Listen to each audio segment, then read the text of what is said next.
Hello, Sharma. I'm fine. Hello.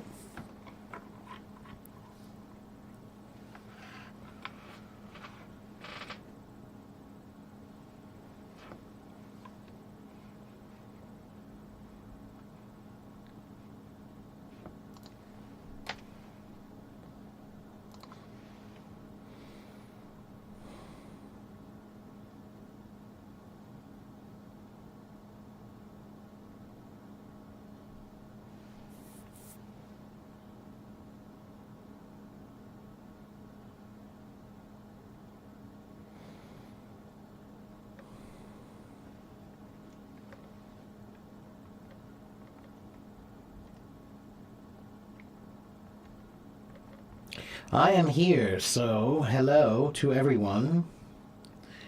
We will get started soon when people arrive. Okay? Hello, Rodrigo.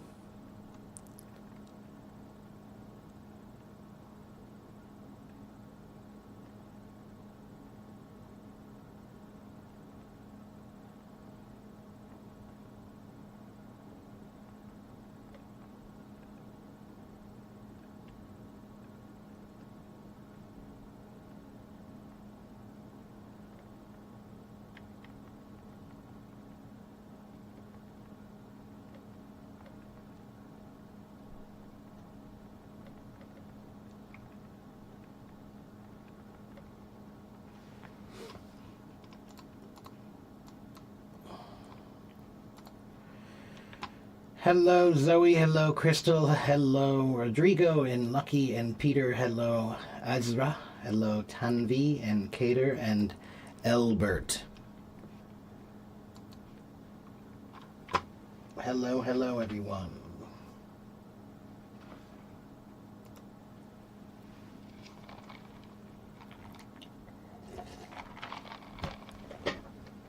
One moment, okay? I'll be right back.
Okay.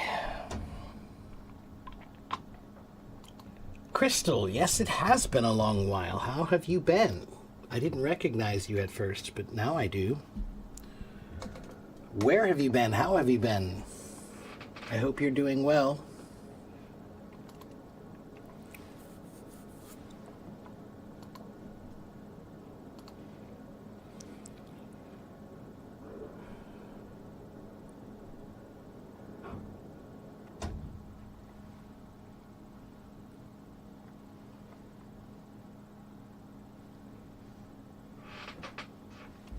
Hello, Tanya.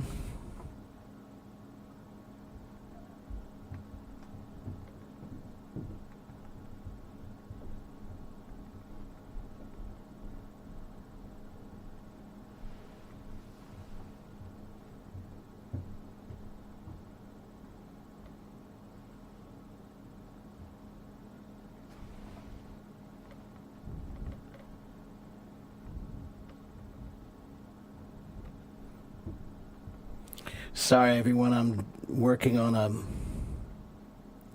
an article, and I'm just writing down some ideas when they come into my head.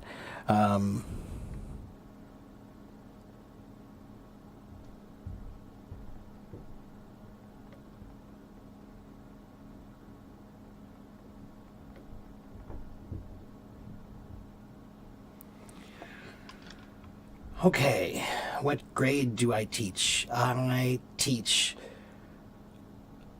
the grade of life. I teach all people. I don't teach in a school right now, but I have. But I teach every age. I have taught kindergarten and preschool, and I've taught elementary school and junior high and high school, and I've taught college and adult age students. Every age, every grade. Okay?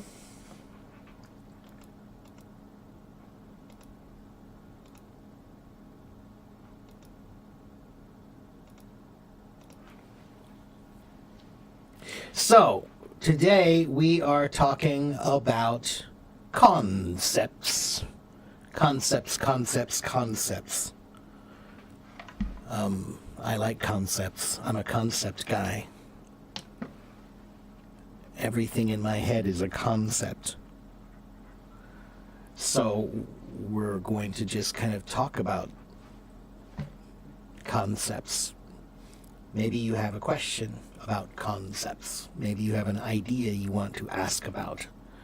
Maybe you have a question about life or about your, I don't know, some problem you're having or something.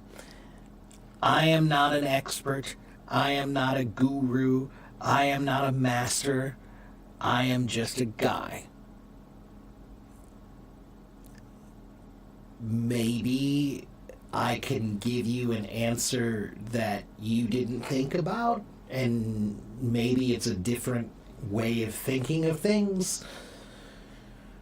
Maybe it's useful to you, maybe it's not. I don't claim to have the correct answers, but I can give an answer. Okay?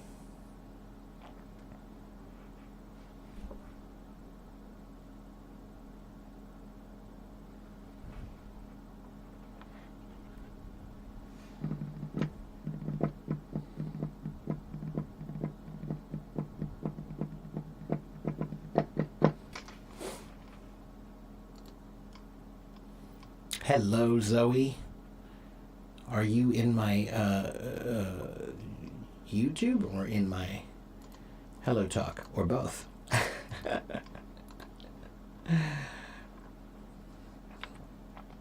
Hello, Daya.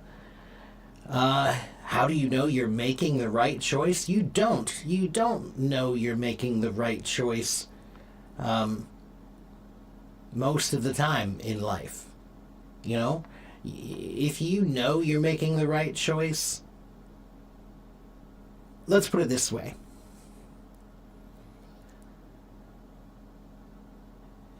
Choices in life need to be made. And you should decide what to do based on the information you have.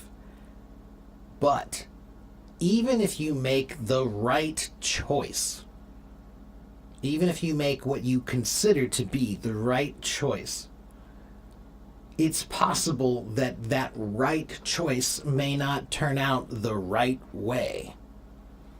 Okay? There's a famous story, it's a Chinese story, I believe, and it's about a boy in a village, right? Many people have heard this story before. And the boy in the village, let's see, many things happen to the boy in the village, right? So for his birthday, they give him a horse, right? The village gives him a horse for his birthday, and he's the prince, I believe. I think, he's like the prince's, the king's son, right, or something. And they give him a horse, and everybody in the village says, "Wow, that's so great! They gave him a horse. That's so great." But the old man says, "Well, we'll see." And they're like, "Well, wait, why would you say we'll see? Of course it's good. He got a horse, right?" But then a few weeks later, he's riding his horse and he falls off the horse and he breaks his leg, right? And everybody in the village says, "Oh, that's terrible. That's terrible. He broke his leg." But the old man says, "Oh, well, we'll see." And then a few weeks later, a couple months later, no, a few weeks later, we'll say, because he broke his leg. A few weeks later, the village has to go to war.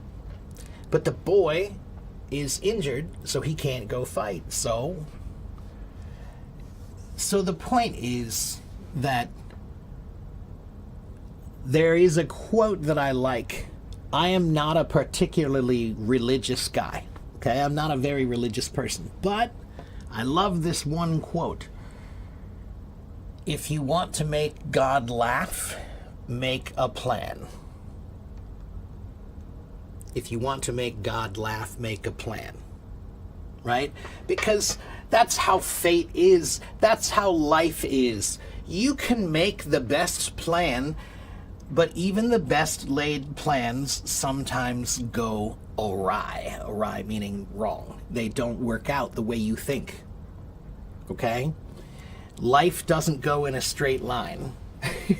You think it's going to go in a straight line, but it really goes like over here and then back down here and then over this way, and then finally you'll reach your destination. So, how do you know you're making the right decision? You don't until later. Until later. History is what tells us whether we're right or wrong. But in the moment, you have to make the best decision you can. That's why it's so important to try to learn how to think well so that you make the best decisions. Okay?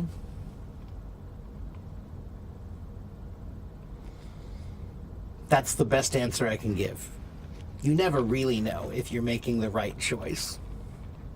Sometimes the right choice can turn out wrong.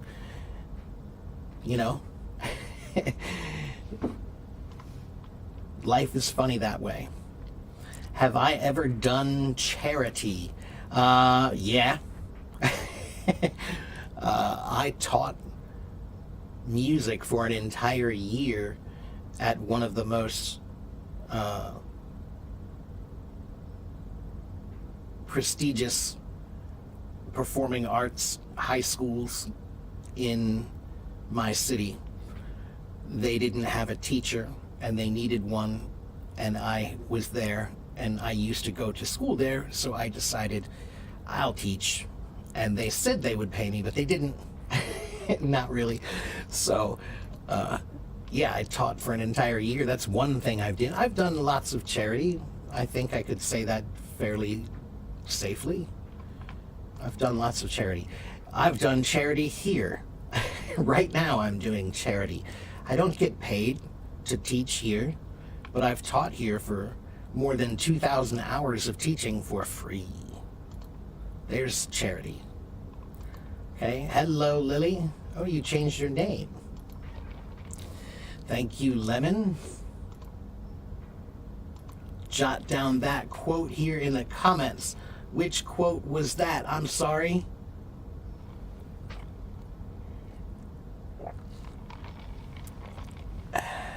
I can't remember which quote you were referring to. I say a lot of quotes. I have a lot of quotes in my head.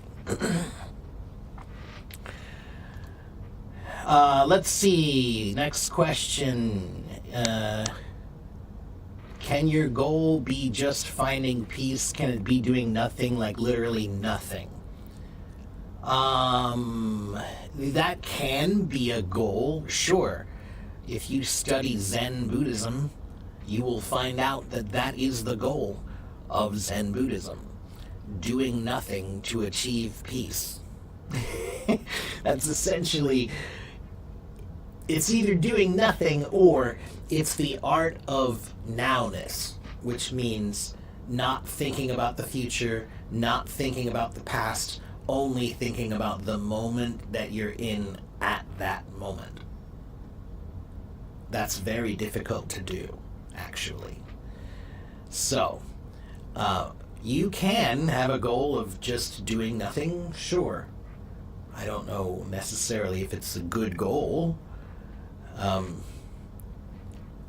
I don't believe that life is about productivity, but I also believe that we should find purpose.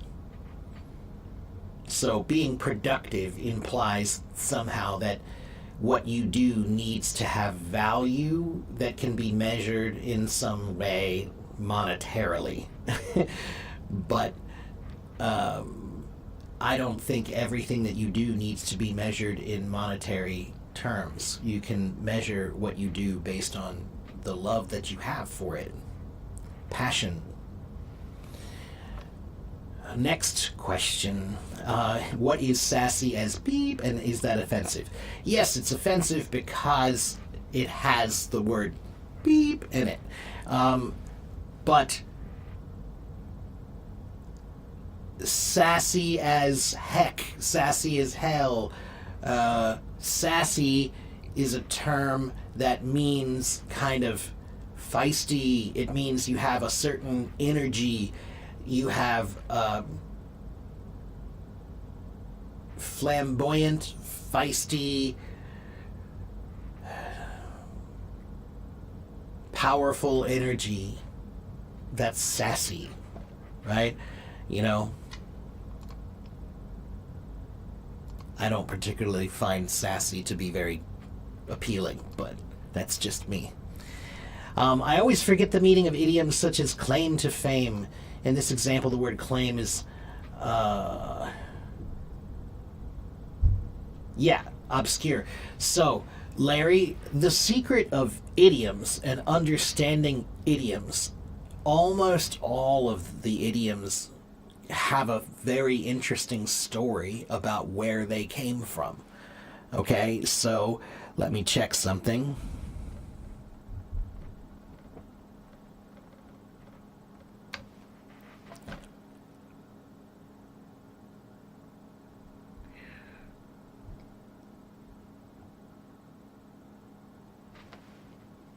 Interesting.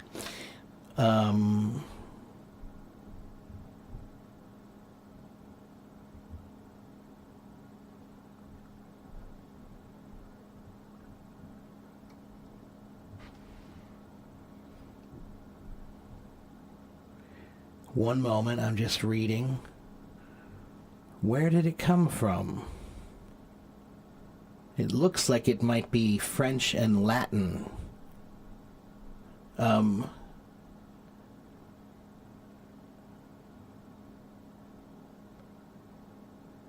So the words claim to fame don't have a really great story behind them. They are from Latin, and the original meaning of claim to fame, claim comes from the old French word clamer, meaning to call, right? To call out. And the word fame comes from the Latin word fama, meaning reputation. So, a claim to fame means this is what I say I'm famous for. I claim to claim is to say I state. I claim. That means this is what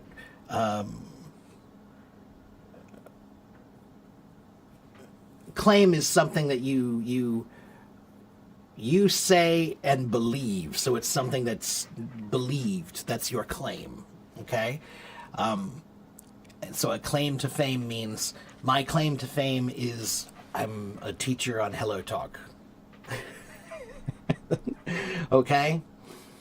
But in general, most of the idioms in English do have kind of interesting stories, and if you find the interesting story, it will help you understand the meaning more and help you remember it. Okay? You love the flower lily. Good. Good for you. Hello, Carlos. Is Mary Kelly the most famous singer in the United States? No. How do I know that? Because I don't know who Mary Kelly is, and I'm a musician.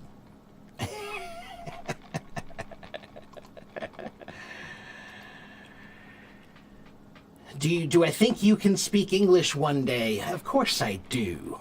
It's millions and millions and billions of people have learned how to speak English. Of course you can too. It is hard because learning is hard, but it's good to do hard things in life, especially learning. So, learning is hard. Accept that. Accept that learning is hard. There is no easy learning. Easy learning is not real learning. It's just pretending to learn. Okay? So, just remember that it's hard, but that's okay. You can do hard things. People do hard things all the time. Okay? There's a story I just remembered about a guy. I think he was Pakistani. If I remember right, he was Pakistani of origin. And he went to a university in the UK. And on his first day, his first day of class, he's an older guy. He decided to go to university later. On the first day of class, he came to class and there were some math problems written on the board. These were advanced math problems that were written on the board, right? It was a math class of some kind, right? Advanced math, right? He wrote those problems down on his paper and he took them home. He thought those were homework assignments for that day. He didn't know that those were not homework assignments. Those were actually mathematical problems that have been unsolved for a long time. Nobody found the solutions. This guy went home and found the solutions and came back and turned in his paper. And it took a while, but they figured out that he was right.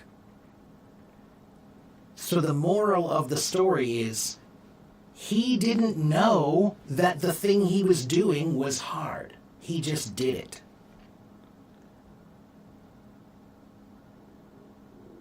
He didn't know that the thing he was doing was hard. He just did it. Okay, so sometimes things are just the way they are. Don't think about them hard or simple or easy. Just think, it's something to do. So learning is something to do. Okay? Claim is to assert. That's another way to say it. That's correct. Thank you, Mona. Yeah, to assert. Yeah, an assertion.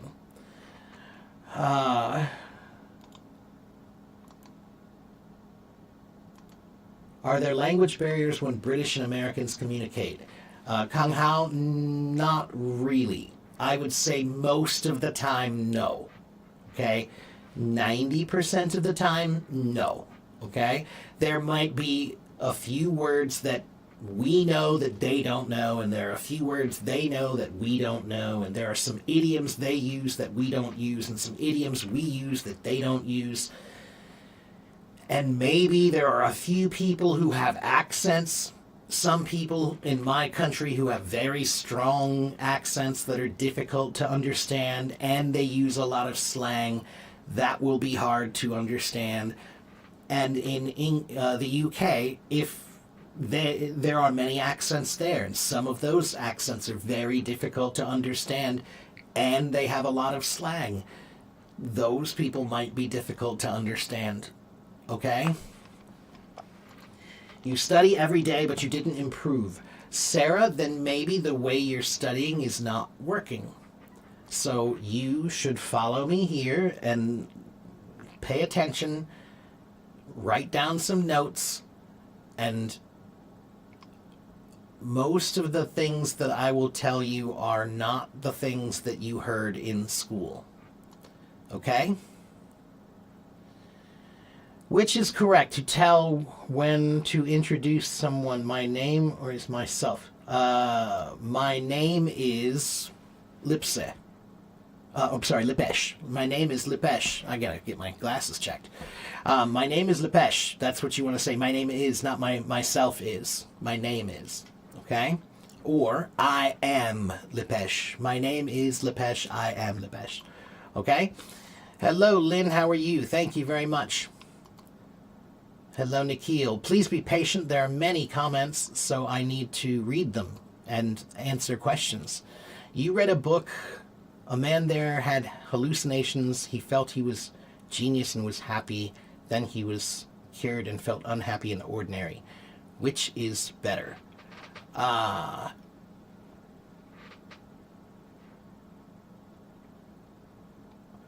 Neither is better. That's the blessing and the curse of knowledge. When you know a lot, actually, studies show that people who know more are more likely to be depressed. Leo Tolstoy said it too. Tolstoy and who else? I'm trying to think. There were at least a few writers who said something similar, that the more you know about life and the more you know about the world and the terrible things that are happening, the more likely you're going to be sad, you know? But understanding things can be a blessing sometimes, but a curse other times. There are many things I don't want to understand, but I do. Okay? That's why we say ignorance is bliss. Ignorance is bliss. Bliss means happiness. So when you don't know things, it's easier to be happy because you don't know. But life might be more difficult because of the things that you don't know. So that's the knowledge is neither good nor bad. It just is. How you use it might make your life more easy if you use it well. Knowledge, that is, if you use knowledge well. All right? So I would say being smart and being dumb, neither is better. They're both different.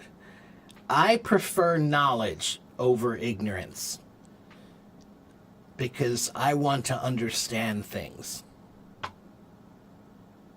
But there are people who are the opposite. They prefer ignorance because they don't want to understand things. And there's well,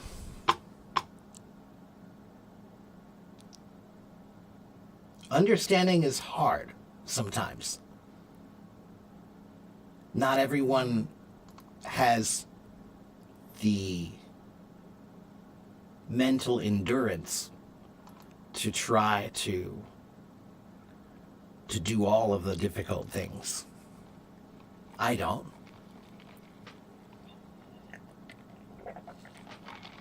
Okay.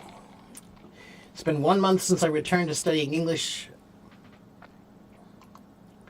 You're living in the English and you've seen a lot of evolution. Good, Camila. I hope you're talking about thinking. Yeah, thinking in English. Good. Doing challenging things is a good experience. That's right. Yeah.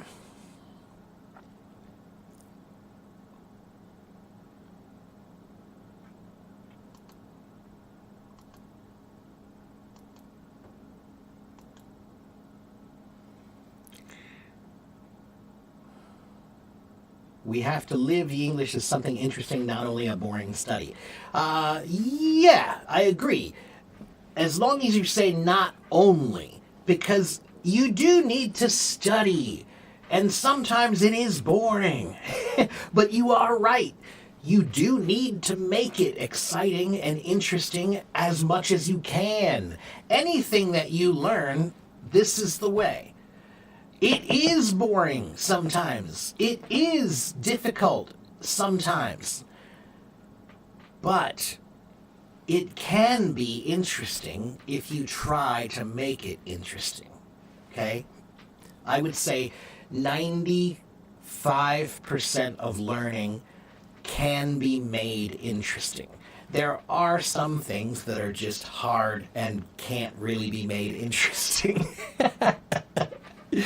Like sometimes statistics classes can be extremely boring and dry. But statistics can be interesting. Okay, next question, or next topic. Dress code is formal today? No, it's not. I have a t-shirt and jeans.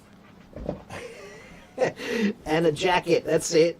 That's it. I just have a jacket. It's nice to put on a nice jacket every once in a while. That's all.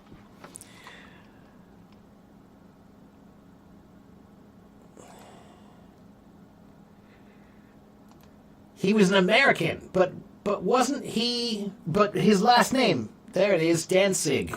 That's a, what is that, German?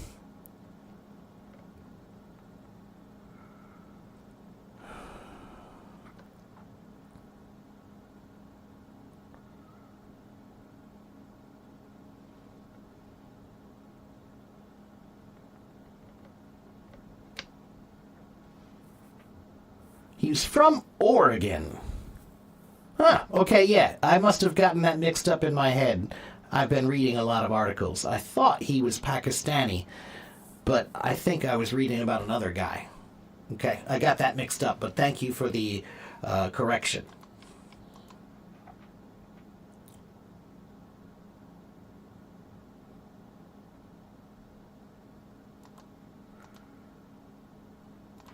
What is the benefit of using filters on your photos?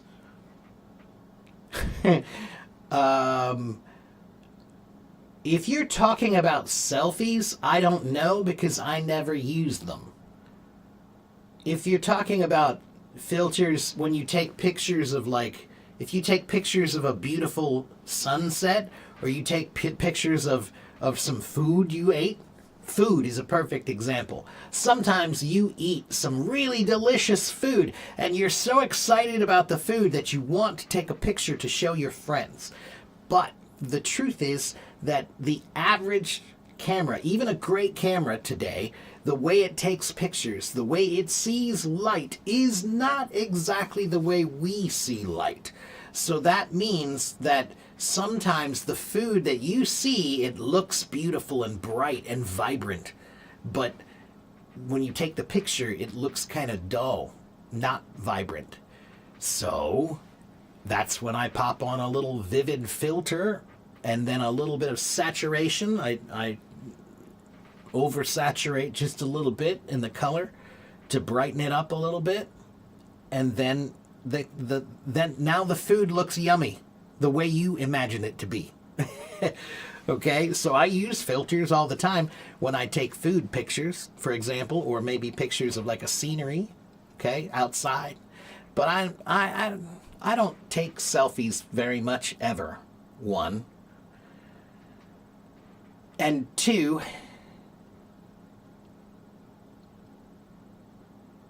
why are you wasting your time trying to make yourself look different digitally? It's one thing if you just kind of make yourself just a little bit more naturally beautiful. That's all. Naturally beautiful. But that's not what I see a lot of people do. There are people who make their face from this to this, and then their eyes from this to this, and it's weird.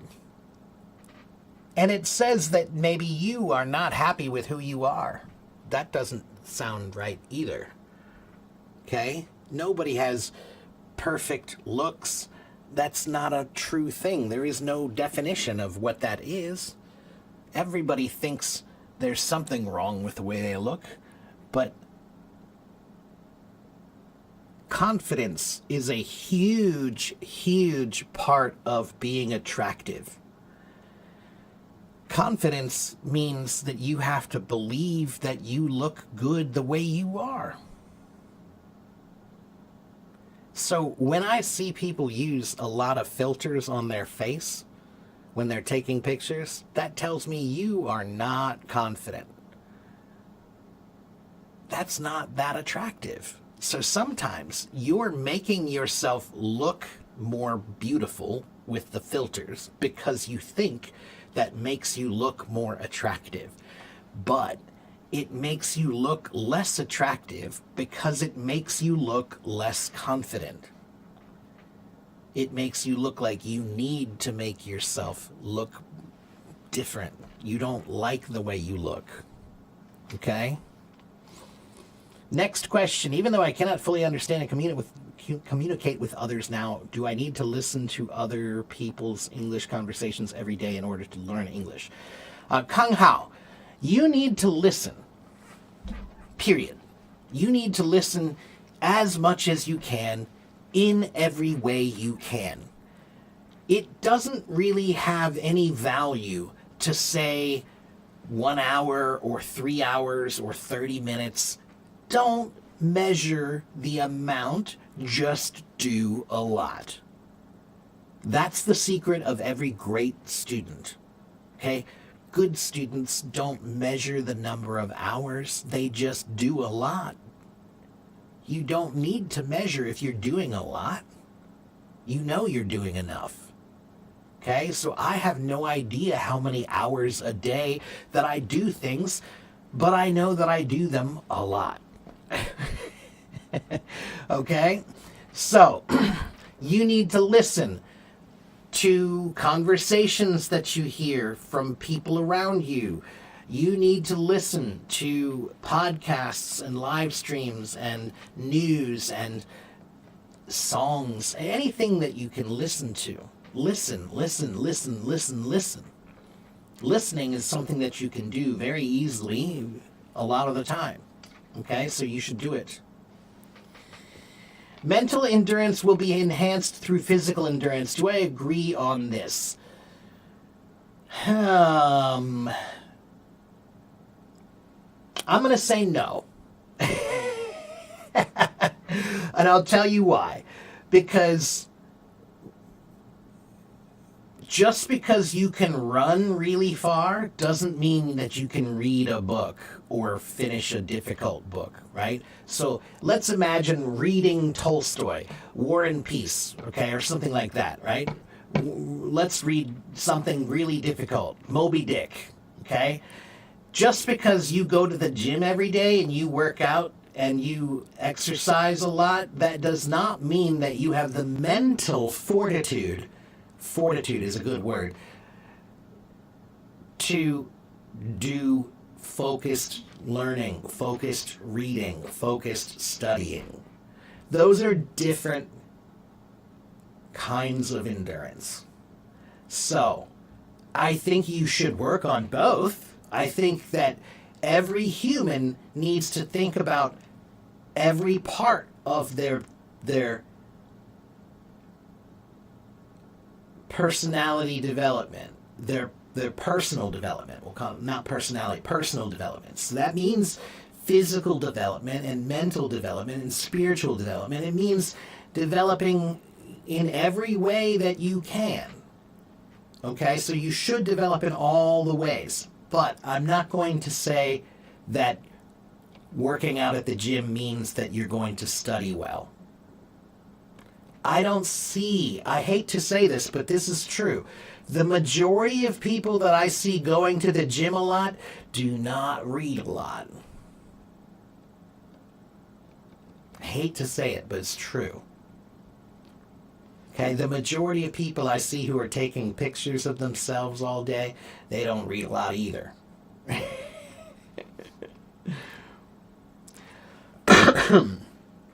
Okay, let's see. What do I think is a good way for young children to learn English at an early age? Susan, what is an early age? How old are we talking? Are we talking 2 years old, 3 years old? Or are we talking 5 or 6 or 7? Or are we talking 10 or 11 or 12? What's an early age to you? Okay? Let me ask that first. What's an early age?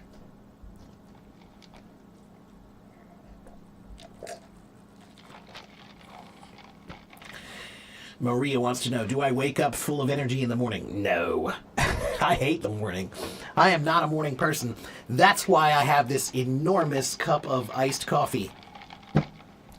When I wake up in the morning, no, I'm like a bear in the winter. No, I need coffee, and I need a good 30 minutes, at least 30 minutes. Sometimes I need an hour before I'm really awake and thinking. Is the word copacetic common? I wouldn't say it's common, but I do like it. It's a great word. It's a fun word to say. Whoops. I'm trying to think of how I would... I think I would say it's a word that not everyone knows, but it's a good one to know. Copacetic means in order, in good order. Everything is in order. It's copacetic. All right? So if I say everything is copacetic, that means everything is in order. Don't worry. Everything is taken care of. It's copacetic.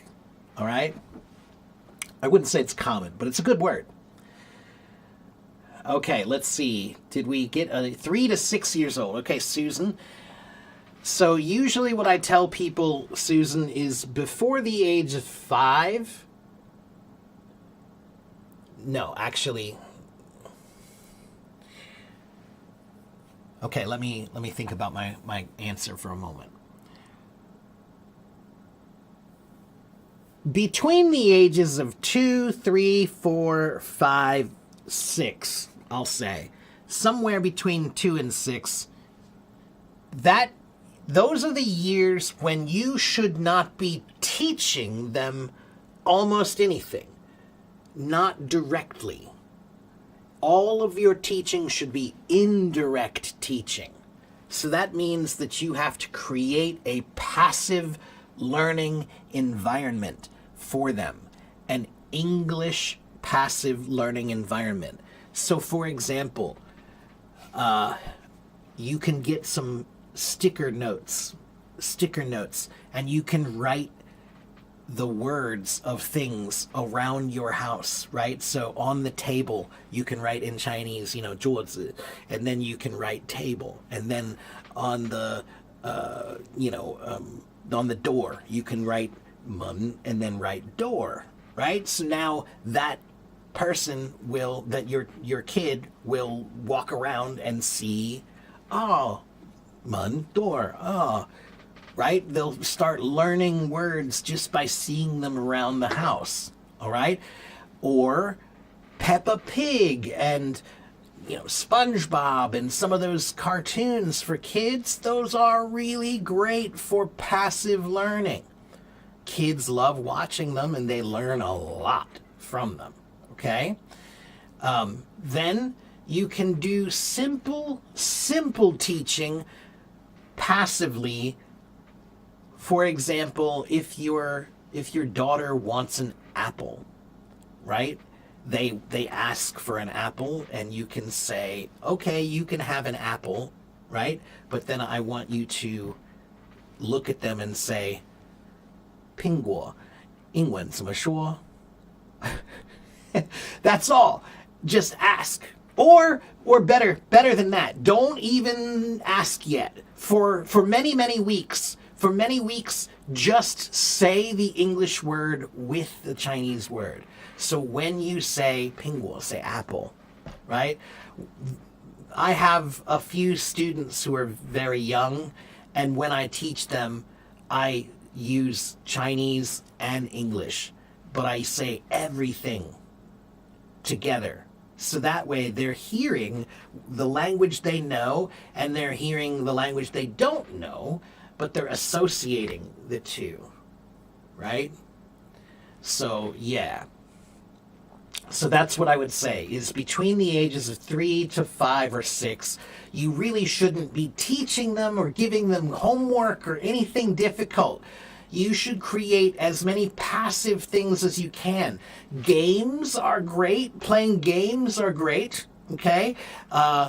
And cartoons are great. And storybooks, English storybooks, read to your child. Every single study that's ever been done shows that if your parents read books to you, you do better in school.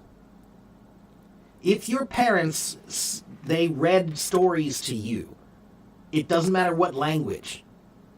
If your parents took the time to read stories to you, you will do better in school. So, are you reading English stories to your kids? You should be. Okay? So books, cartoons, notes around the apartment, passive things like that. Okay? All right, let's see. Next. What's the next question? Thank you for all the compliments and hello, everyone. How to reach your goals early. There is no way to do that. Goals come when they're finished. Don't focus on trying to finish early. Focus on trying to finish well. Okay? All right, Zaki? Don't try to finish early. Try to finish well. If you tried to learn fast, then you probably didn't learn well. Okay? Duolingo's good, sure. Nothing wrong with Duolingo. Hello, everyone. Hello, Nadia and Noe. What is Stoicism? Stoicism is a philosophical idea that comes from Roman and Greek history. The Stoics were thinkers, like Marcus Aurelius is one of them. I quote him often. Stoicism is a philosophical idea about how you should live and how you shouldn't let your emotions control you. That you should learn to control your emotions. And you learn to control your emotions by trying to understand them deeply. That's part of Stoicism. Okay? So if you want to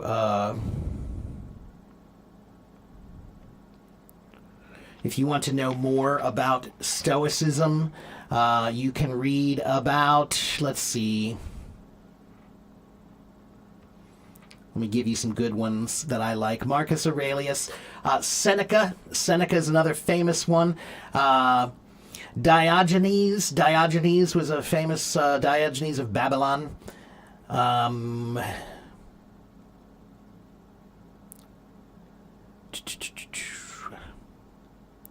And then the Epictetus. I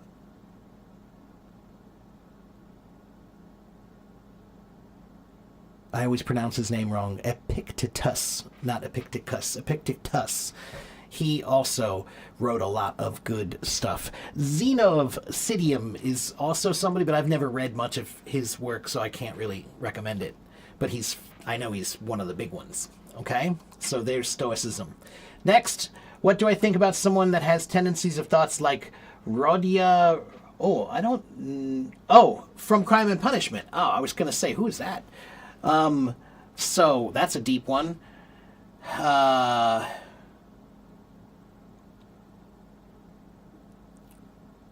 That's a hard one to answer.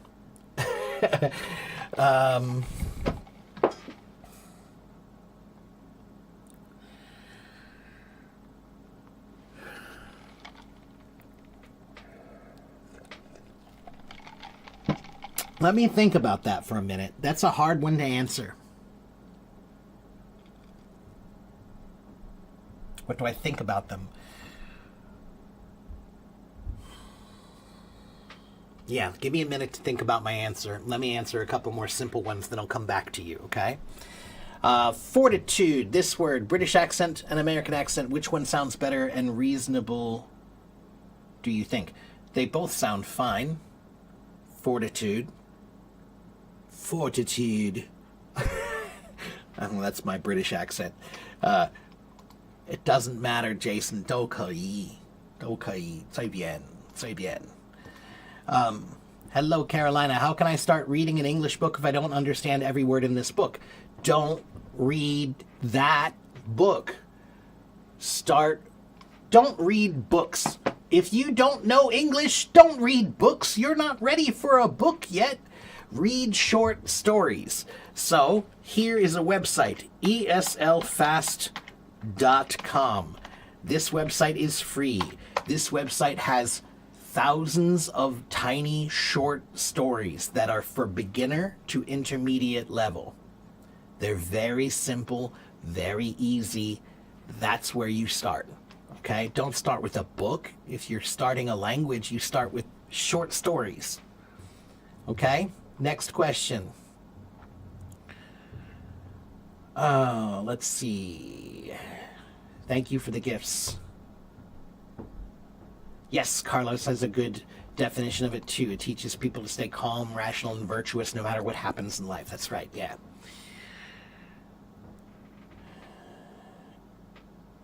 Thank you for the gifts. Let's see.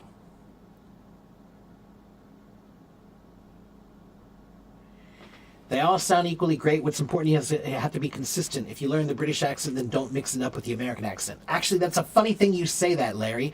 There are a lot of Chinese people who have a mixture of a British accent and an American accent because many, many Chinese books in school, they taught British accent. But then you want to learn the American accent from movies and TV. So I've talked to many Chinese people that have it's a really cool accent. It's the perfect mixture of American accent and British accent. Ipan. And it's very cool. And it's actually, there are so many of them that I think that it might actually turn into its own little new accent. It's possible it could develop into a new accent because there are so many people who have that same experience. Okay, next. What does entree mean? Entree is the main dish. Yeah. The dish before the main dish is called the appetizer. Okay, appetizers or hors d'oeuvres, maybe. Hors d'oeuvres are usually for parties. They're small eats. 这是小吃. But yeah, the entree is the main dish. Okay, and that's a French word.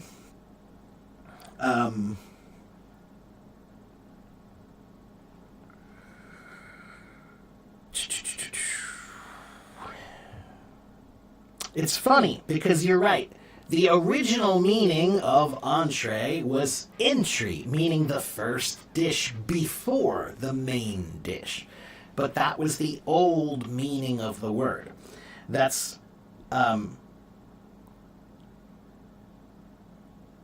so yeah, the original meaning of entree meant the opening, the first dish before the main dish. But now the meaning means the main dish. This is your entree, okay? These are your appetizers, and here is your entree, okay? Kind of funny, though. I didn't know that. It's funny. I didn't think about it until now, but that's the way it is. Okay, next, see. I haven't opened the live for a few days. No, I've been here, Linda. I was here.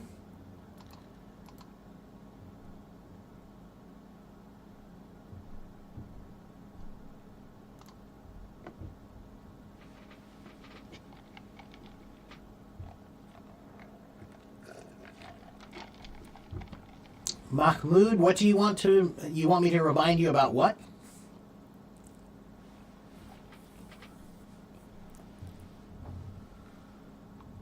The Fable Cottage. Okay, that sounds good. Thank you, Camilla.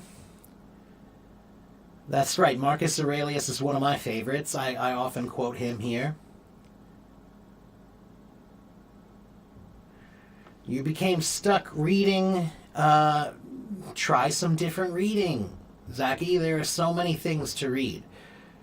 Go to my website, click on the resources, click on reading, and start exploring all the reading.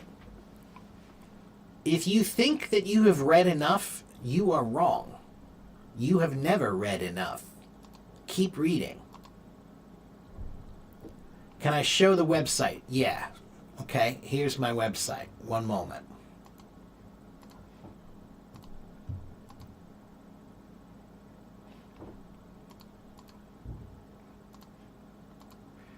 Here is my website. That's the address right there. Okay? And on my website, if you go here, you can buy lessons from me here. Okay? If you go here, you can buy lessons. All right? It's not free, of course, to buy them, right? But up here, you can find two things that are great. One is my blog. Let me get it bigger here for you. Okay? My blog right here, my blog. If you click on my blog, then you'll find this. These are articles that I have written about English mostly, learning a lot, and sometimes just about life. Okay? And on my website, you can click here on resources and look at that. Teacher Mark's top English resources. So if you want to practice reading, then go here and click on reading. Look, I have reading, writing, listening, speaking, IELTS, grammar, vocabulary, pronunciation. So if you need to practice for the IELTS, click here. And look at that. Here's the IELTS Advantage page. Here is IELTS Speaking Simulator. Here is the British Council IELTS Ready page. Here are the IELTS practice tests. Here is Scientific American, which is great for advanced science reading.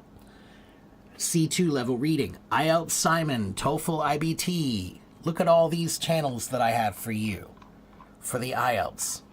Okay? Or for reading, let's go to the reading link. ESL Fast is a website with a lot of reading, thousands of short stories. Breaking News English, thousands of English lessons. English Club Reading, British Council Reading, Hagerstown CC Reading, Lingua.com, all on my website for free. Okay? All you have to do is click on resources and start exploring all of the links. Okay? So there you go. And once again, that is the link. Okay? All right, let's see. Next question. Please be patient. There are many people here with many comments.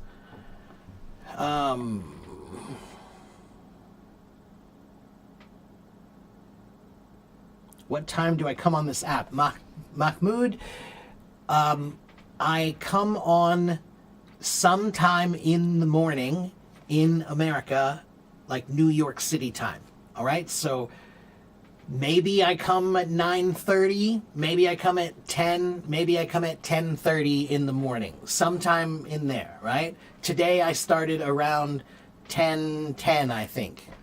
Yeah, I've been here for about 1 hour. Oh, so yeah, I've been here for 1 hour now. Okay, so, and it's 11:04, so I started around 10. All right? So some days it's 9, 9:30, 10, 10:30. Somewhere in there, okay? And I'm here Monday, Tuesday, Wednesday, Thursday, Friday, Saturday. But sometimes I'm tired, sometimes I'm sick, sometimes I'm busy, sometimes I need a break. All right? But I'm almost always here. Okay? Okay, let's see. What is eyes on the prize? Eyes on the prize means stay focused. Keep your eyes on the prize. Means that's the thing you want to win. Stay focused on the thing you want to win. Keep your eyes on the prize. Okay? Entree is E-E-N-T-R... I'm sorry, no, E-N-T-R-E-E. I always get that mixed up. Entree. Sometimes we say entrez-vous, means enter. You, get in here. Okay, next.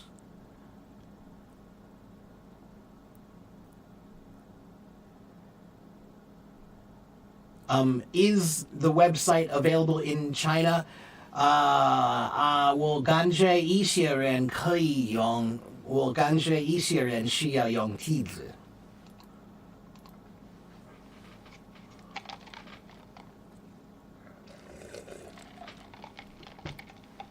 What are you on about, sir? Listen, and then you'll find out. Mike, do you have something you want to talk about? If you want to talk to someone, it helps if you have something that you want to talk about. Okay? Does the Skinwalker in the Legend of the North American Culture really exist? No. That whole channel, the History Channel, and all that Skinwalker Ranch stuff, that's just TV. No. There's another one, I can't remember the name of the other show, but it's terrible. It's such a waste of time. It's obviously fake. They're obviously just, they want a show. The show is the reason why they say there's a ghost. It's not they have a ghost and they make a show. It's they make a show, so now they have a ghost.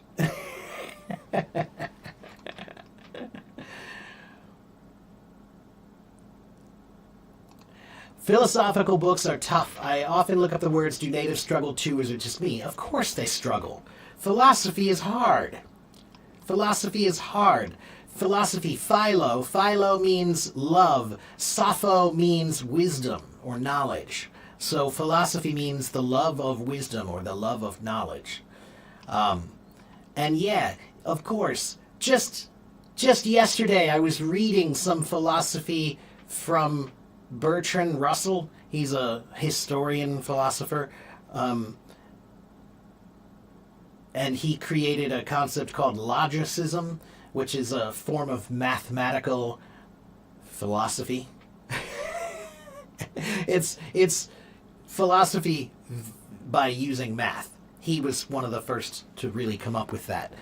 And it's difficult. It's really hard. And I have to read it a lot. Sometimes I need to ask ChatGPT to help me understand. Sometimes I'll say, I understand this, but this paragraph I don't understand. Please help me. I'll ask ChatGPT, please help me understand. Okay? My website's down, you can't go in. My website's not down, but if you can't go in, it might be blocked in your country, or did you copy and paste it, or did you click it? You can't just click it. You have to copy and paste it into your browser. Okay? 我是英文老师。对啊。Okay? 很多年我教英文。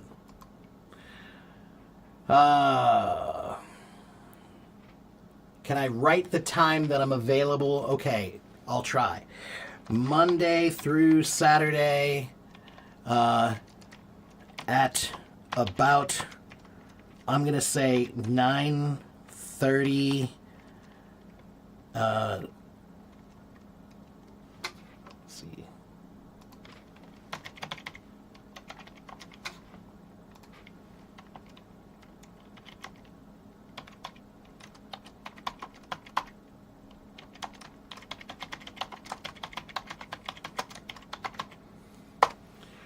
Monday through Saturday, somewhere between 9:30 and 10:30 Eastern Standard Time. Okay? What are buzzwords? Buzzwords are words that stick out somehow. Words that people like to say. They're popular. They're catchy. They're trendy. So, like for example, let's see. Oh, and I forgot to answer that question still. One moment. Let me go back. I do want to answer that question about crime and punishment, because I like a difficult question every once in a while. But let me just finish this one more. What was it? Yeah, there we go. Popular buzzwords today.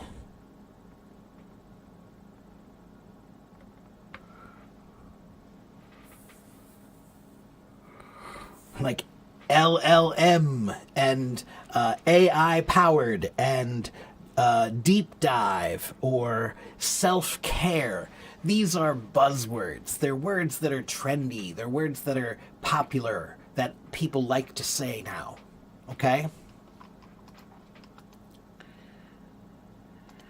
Luke says the website is not available in China. Yeah, I know. 一些人不可以用，因为你是中国人。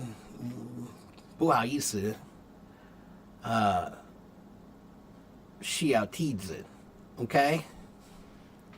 What is the difference between a quote and a saying? A saying is something that's commonly said, something that's commonly known. Quotes are any words that you say that someone else said first. Okay? So if I say the exact words that someone else said, any of them, that's a quote. I'm quoting them. Okay? So if my father said, you have to be home by 12 o'clock midnight, maybe my mother will say, your father said 12 o'clock. I'm going to quote him. He said, you have to be home by 12 o'clock midnight. I'm quoting him. That's what he said. So a quote is any words that anyone else said that you say, right? But a saying is a common thing, like a stitch in time saves 9, or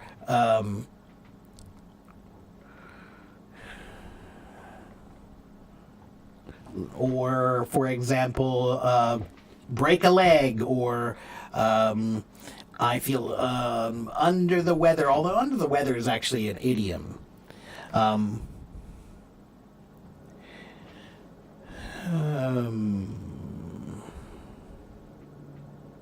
Wait a minute. And then I have to talk about crime and punishment. If you're still here, I hope.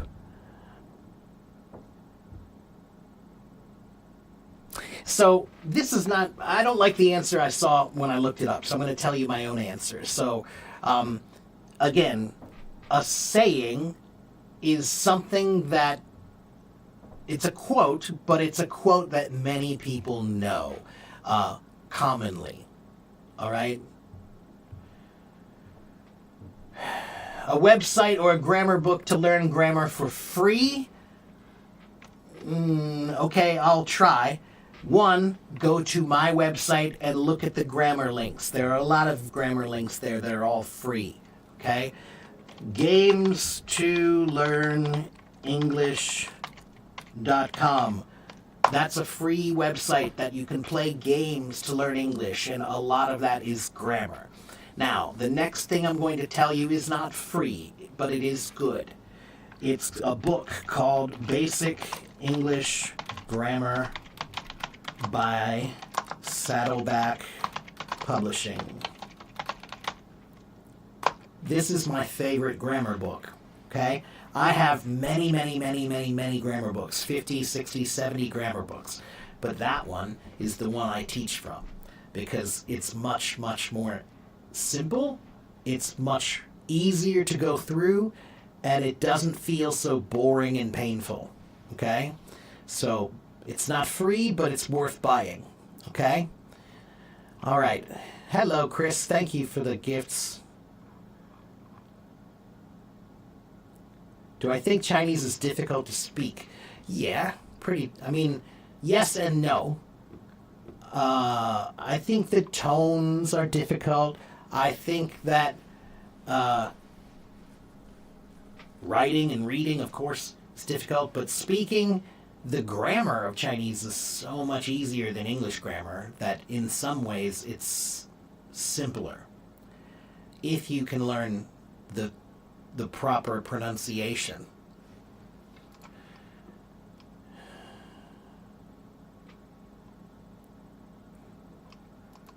A VPN, 这是梯子 ，OK， Luke， 这是那个梯子。怎么了？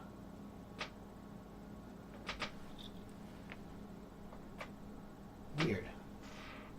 What happened? Huh. Okay. Next question. What does square mean and how do you square that?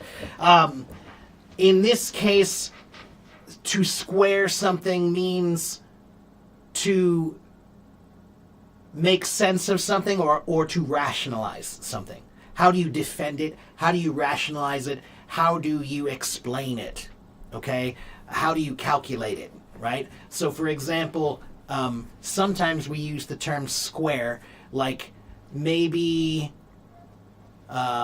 we're trying to trade something. Like I have some books and you have something that I want, and we're trying to trade. So I give you 4 books you want, and you give me 4 things, whatever I want, okay? And then maybe I'll say, are we square? And that means, do you think that's even?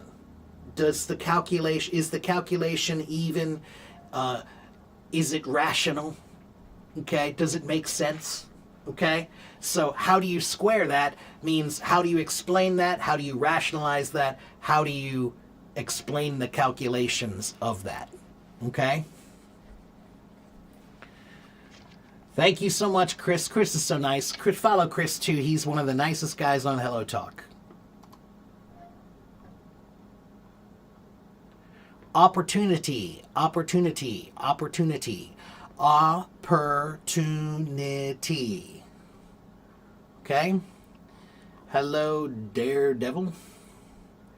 All right. Now, I almost forgot. I keep forgetting to go back to that question, which is going to be really hard, but I'm going to do it anyway. And we were talking about Rodia I can never say her name. Raskolnikov, something like that. And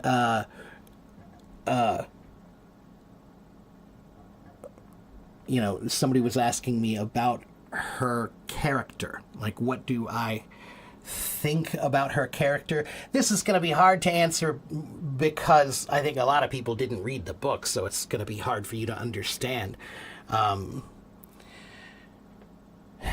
So one thing that you have to know, and I do remember reading this, like, I think our teacher told us that her name, what does her name mean? It means schismatic. And the word schism is an interesting English word that means split. Schismatic means to split. Okay? And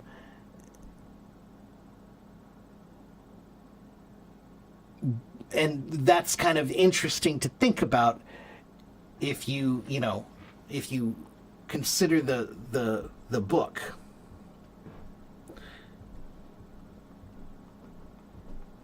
One moment. I want to find something about that word, if I can.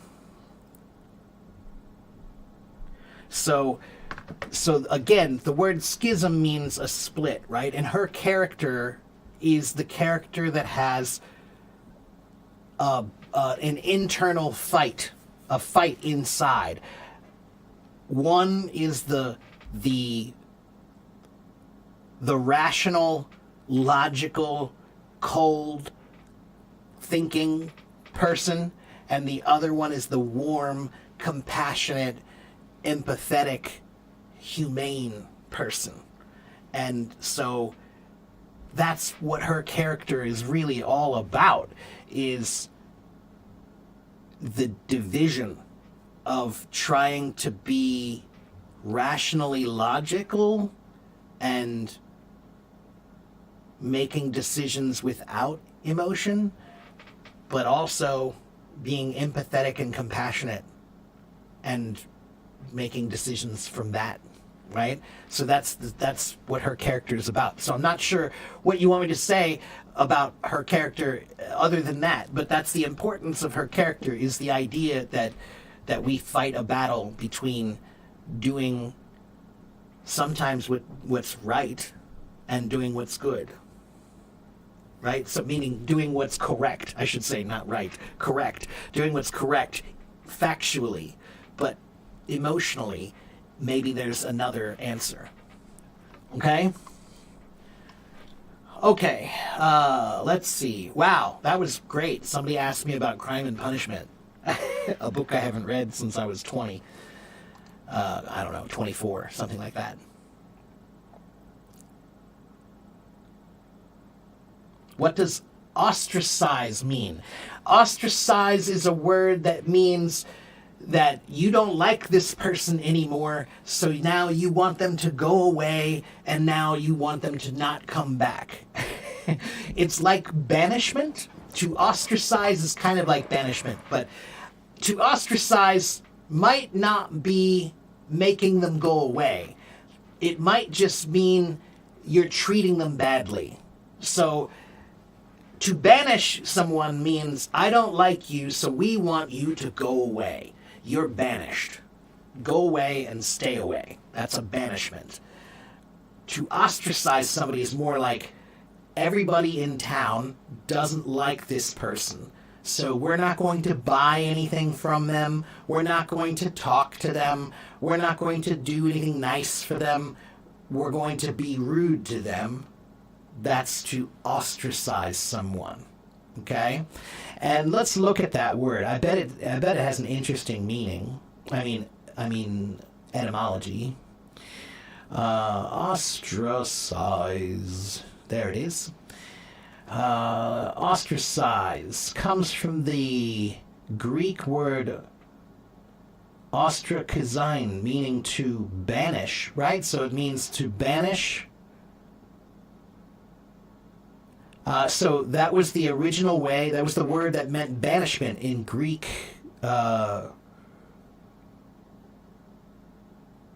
Greek city-states. So maybe they don't like you. They think you're bad, so they ostracize you. It's a banishment. Bye. We don't like you anymore. But in the modern sense, you don't have to make someone go away to ostracize them. You just have to treat them really badly. Like, we don't like you. Okay? How much is my course? Well, go check it out. Go check it out. It's right here. Go check out my website and you can find out. Okay? All right.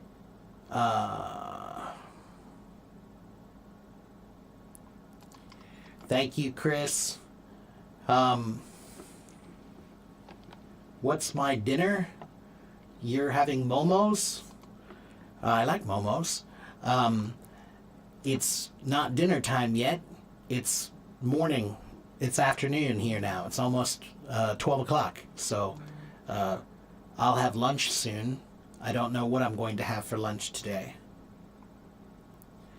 What book had the biggest impact on me as a teacher? Ooh, wow, that's a heavy question. Let me think about that. As a teacher.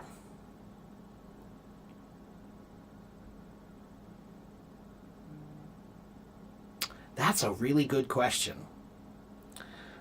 And it's hard for me to think about. I'm looking at some of my books.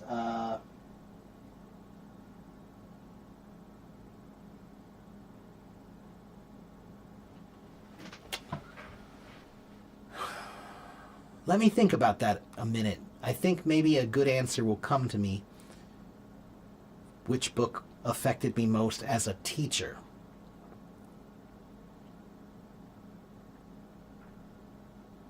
Let me think about it. I'll come back to you. I like that question, though.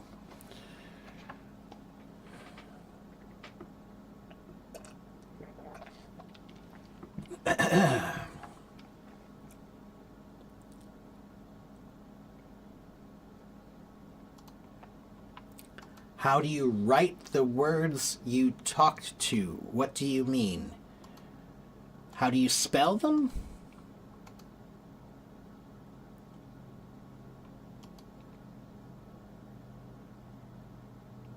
Next week we're getting veneers for our dog. Let me guess. Golden Retriever. No, they shed everywhere. This is a Portuguese water doodle. They're talking about dogs. And veneers means... a veneer means... It's a word that means a very thin layer of something. In this case, they're talking about... I assume they're talking about veneers for your teeth. Which is weird. I've never heard of such a thing for a dog. Let me look that up.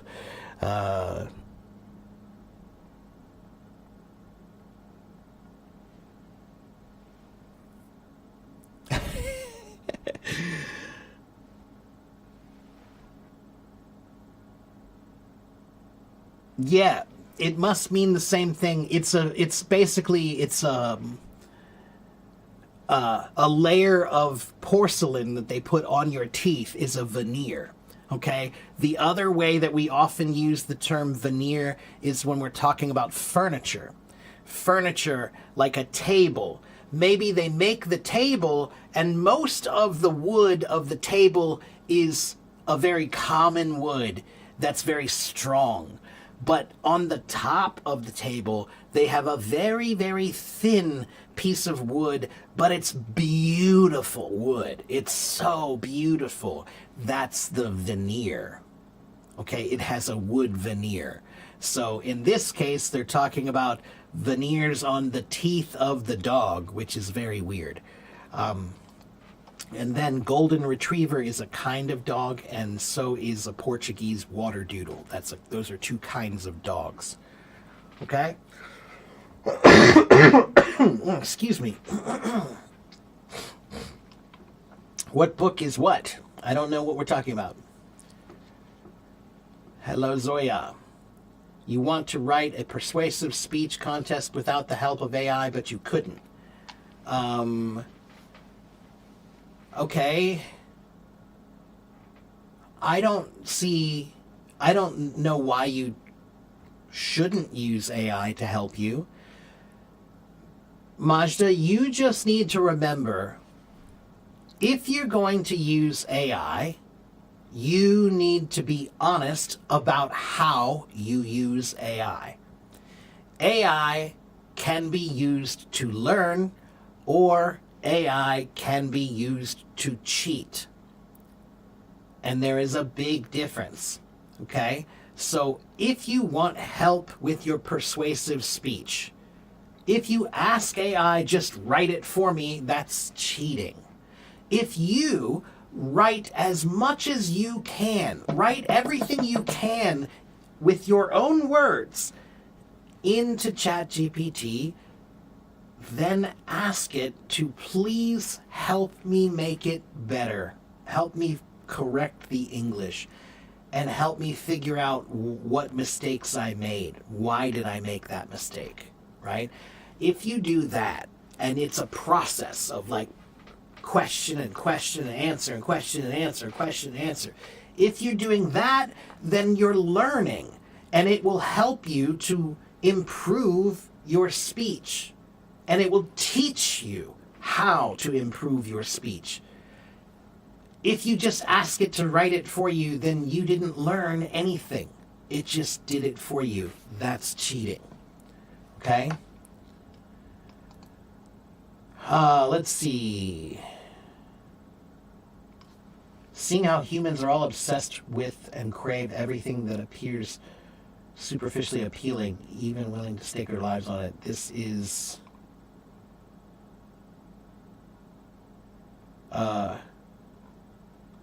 I don't know what you were going to say, Ivan, but I would like to know how you were going to finish that sentence.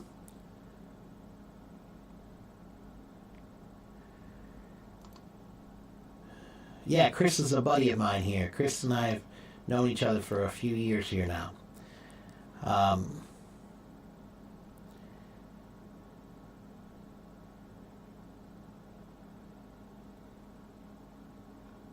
It will be forbidden the use of AI. I'll be on stage with my teacher. Well, you can't use it when you're on stage, for sure. But did they tell you you're not allowed to use it to try to help you? Did they tell you you can't use AI? That's the question. If they told you you can't, then you can't. Okay. Well, then you can't. All right. So then, Majda, if I try to paint, am I going to be great the first time? If I try to paint a mountain, is it going to be great the first time? No. So, your speech the first time is not going to be great. That's okay.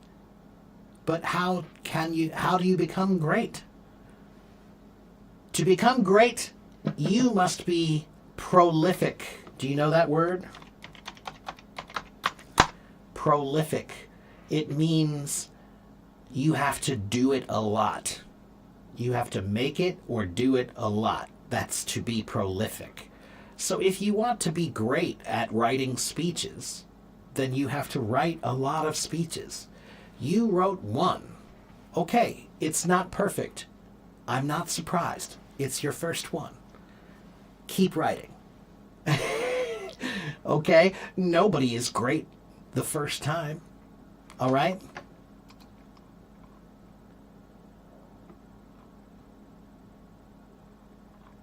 All right. So again, today, everybody, we're talking about concepts today. All right. So you can ask me questions about English if you want to, but I answer those questions all the time, and I do get kind of tired of it, to be honest. So it's nice if you can ask me questions that are not about English. Abul Fazal, hello. I see your question. I see that you want to improve your accent. Okay, I'll answer your question about accent. Okay? And then I don't want English questions today. Okay? After I answer this question, I'm not going to answer another English question. Ask me something else. Ask me about life. See if I'm weird. All right? Okay? So, here is the next answer. How can you improve your accent? Many people here want to improve their accent. So, the first thing you need to know is, what's the problem with your accent? You need to find the problem sounds. What sounds are difficult for you? Sometimes people have a difficult time with the TH. Maybe it's a V sound or a W or an L or an R. Who knows? But you need to find which sounds are hard for me and which ones are easy for me. That's step one. Once you find the sounds that are difficult for you, for example, maybe it's TH, right? So you can't say TH well. So I want you to write down some TH words, right? I want you to write down, there are two different ways to say TH. So you have to write two different sets of words. Okay? The TH sound has a voiced sound and an unvoiced sound. For example, the word thank you. Thank you.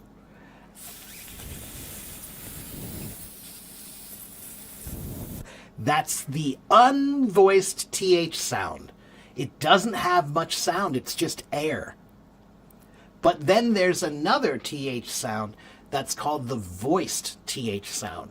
And that's the one when you say the word this, that, these, those. So now this TH sounds like this.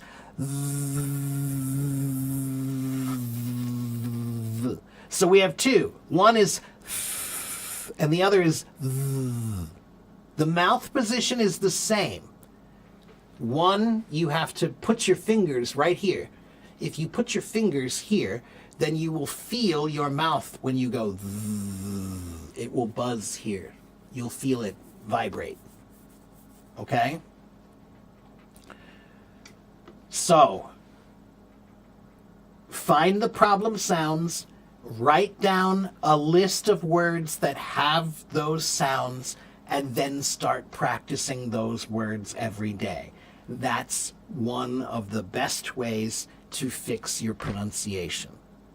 Okay? Okay, let's see. Now, I don't want to talk about English today. Adri got a B1 English Cambridge certificate. Good for her. Only 4 points less than B2. Good for her. That's awesome. Give her a big hug for me. Buy her a snack for me. Okay? Tell her that Teacher Mark wanted you to have a snack. All right? Get her something nice. You want to launch a brand of accessories with small capital, but you feel it will be hard with a lot of competitors. It will be hard with a lot of competitors. Business is hard. There are no guarantees. And business is getting harder because there are big companies that you cannot compete with the big companies. You can never compete with them. So it makes it really hard. But I'm not saying you can't do it. I'm just saying it will be hard. But that's what humans do. We do hard things all the time. We went to the moon. That's hard. If we can go to the moon, then you can learn English.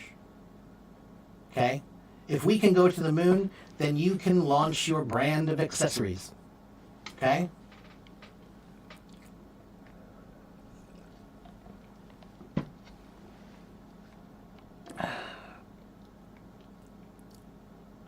What about your question? I did answer your question. Your question was the one about crime and punishment, right? I think I already did answer that. Were you not here? Didn't you? You were the one who asked about crime and punishment? Or what was your question? What did I miss?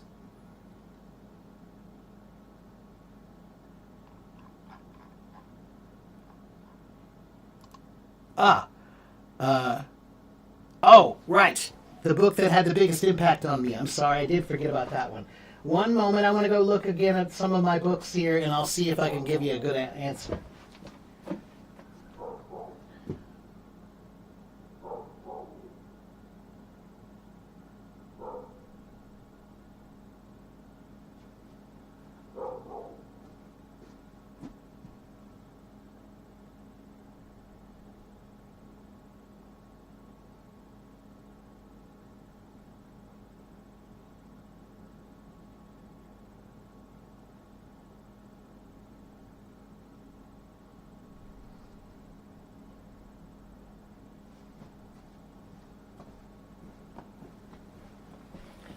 Okay, I have an answer. I think that probably one of the books that affected me most as a teacher probably was Plato's The Republic. Because I love dialectic. I love the act of seeking truth through questioning. That's what teaching is seeking truth through questioning. Right? I'm teaching, but I'm questioning. You know? This is one of the big differences between a good teacher and a great teacher. A good teacher just tells you the information. A great teacher will make you come to the information. So, learning how to ask questions that make you think is important. And Plato's The Republic really helped me to understand how to ask questions that make you think. to try to find a deeper understanding. So I think that book really affected me. It affected me personally in my understanding of logic and argument and rationality, but it also affected me as a teacher, because I think it really helped me to understand how to ask questions that make people excited about learning, how to ask questions that start a little fire in your head that make you go, that is interesting. Wait, what is that? Why do we do that? Right? So I don't tell them. I ask them a question that makes them figure it out. That is what I learned from Plato's The Republic. Okay? So there's your answer.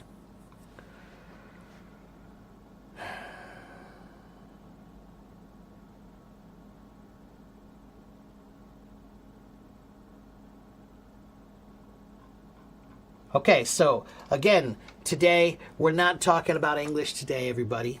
We're not talking about English. We're talking about concepts, ideas, theories.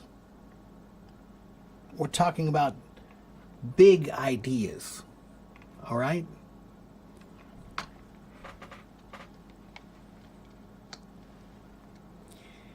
Thank you very much. Hello, hello, hello, everyone.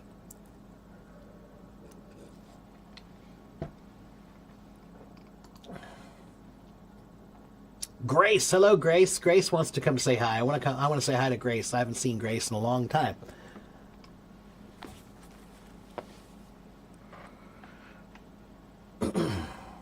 Nice. What's up, dude? Nice to see you. Yeah, you too, man. How are you? I'm fine. I'm pretty fine. And you? I'm hanging in there. Yeah. What's new? You're so posh today. I mean, your look is really elegant today. No, man, it's just a jacket. That's what I love about. Look, see, this is the beauty of being a musician is what do we wear all the time? T-shirt and jeans. It's just T-shirt and jeans. But then you put on a jacket. That's rock and roll. That's now you put on a jacket and suddenly, oh wow, look at that. He's so posh. You know? I mean, I like to think of you like a rock and roll man. Yeah, well, rock and roll guy, when we get older, we still like to wear a jacket every once in a while, you know? You're from Italy, man, you know. You gotta fashion it up sometimes, you know? Anyway, I saw you. I came across your stream, and I wanted to say hello. You know, it's been a long time since the last time we talked to each other. Yeah, it has been a while. Yeah. It's always nice to see another muso. We call ourselves musos, everybody. Musician. I'm a drummer. He's a guitar player. That's one of the most awesome things about being a musician is that you can travel anywhere in the world and you have friends. Yeah, that's true. And girlfriends as well.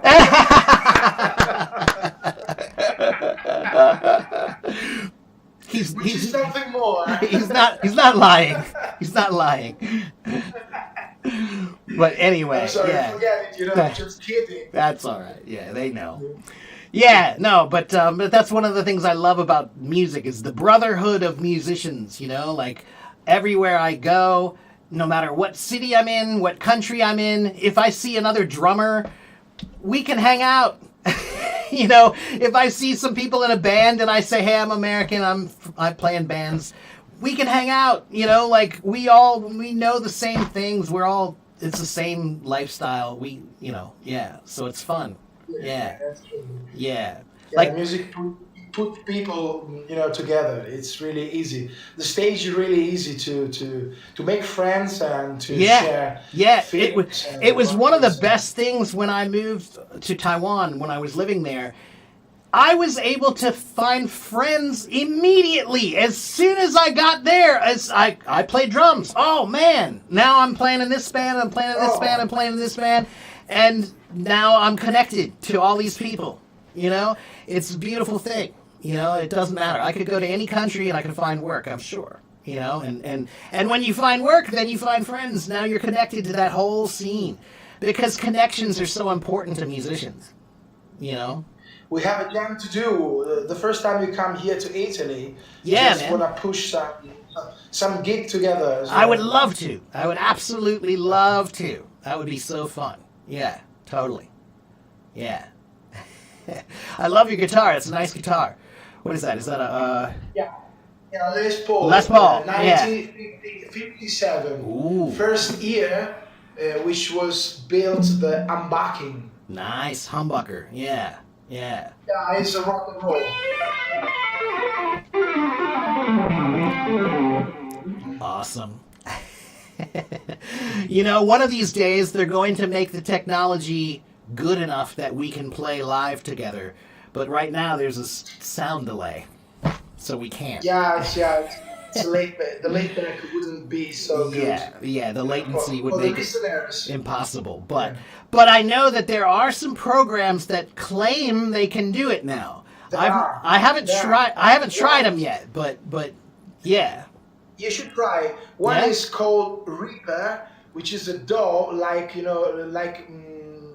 Nuendo Okay, or Pro okay. Tools. Yeah. It's just something similar, but it has a feature with which you can stream, with all the words, and it's really rapid. It's Wow. quick.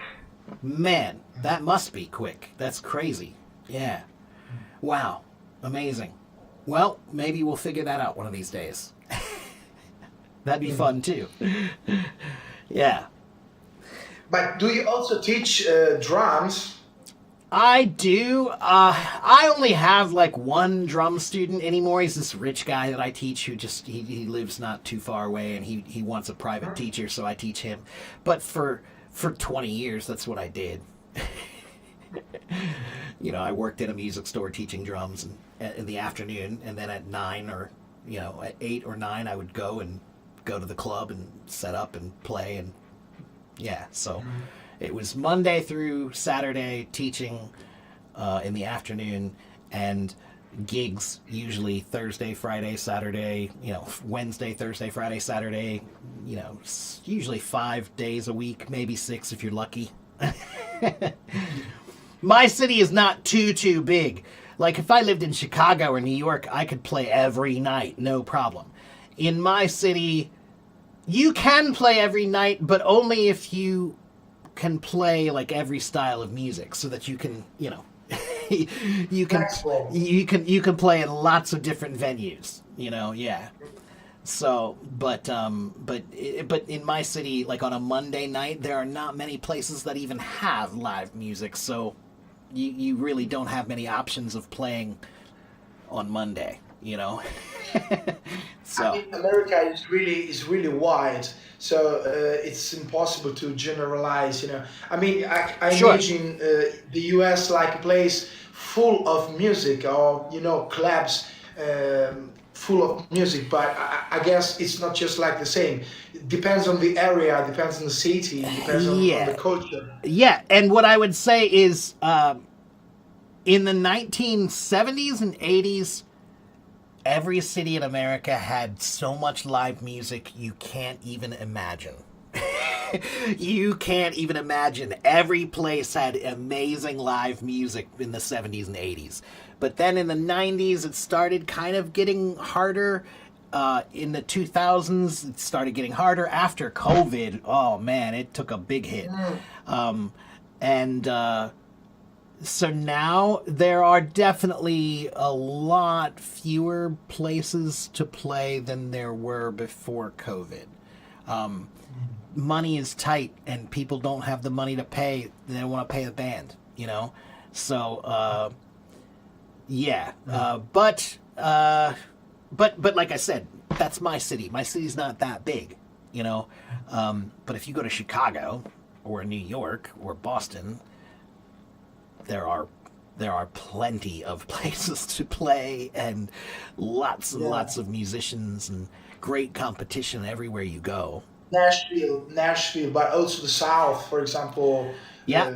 New Orleans, but not Yeah, only. yeah, yeah. New Orleans is one of my favorite places in the world. It's a special, special, special city. There is no city in the world like New Orleans, especially the old part. The new part is nothing, but the old part is just I can't even describe Yeah, it. it's impressive. It Yeah, must be impressive for a musician. yeah, for a musician, yes. That's the greatest city in the world for street music too.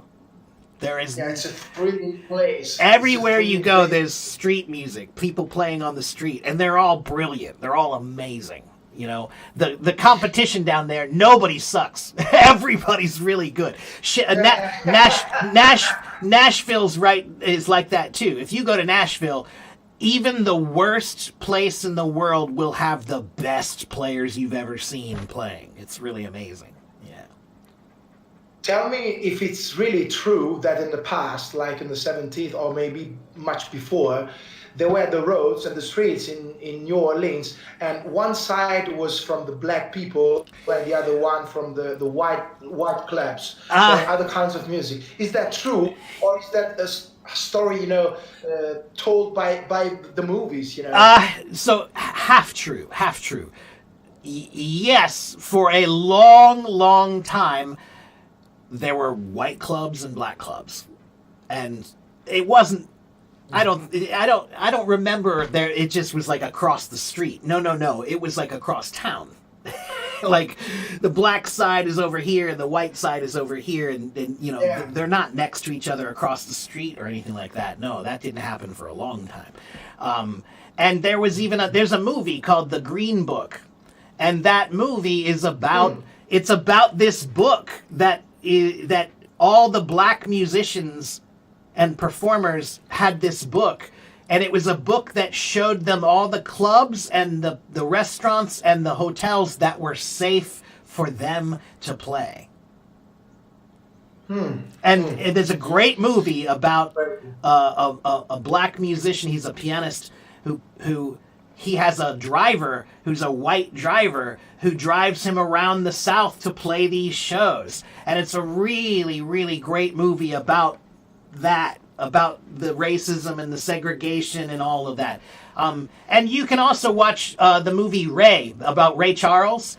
That movie is an amazing movie, and it does have a lot of the same stuff about racism and which clubs you could and couldn't play in and stuff. And like Frank Sinatra was famous because Ella Fitzgerald was one of the most famous American jazz black singers, right? Beautiful black singer who sang amazing.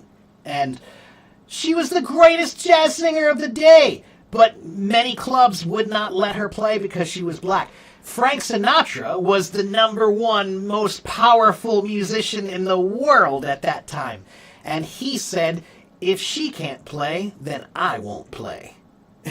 And so he got her in, and then there's a story about Ray Charles. Ray Charles, who he grew up in Georgia, and he got banned from playing in Georgia.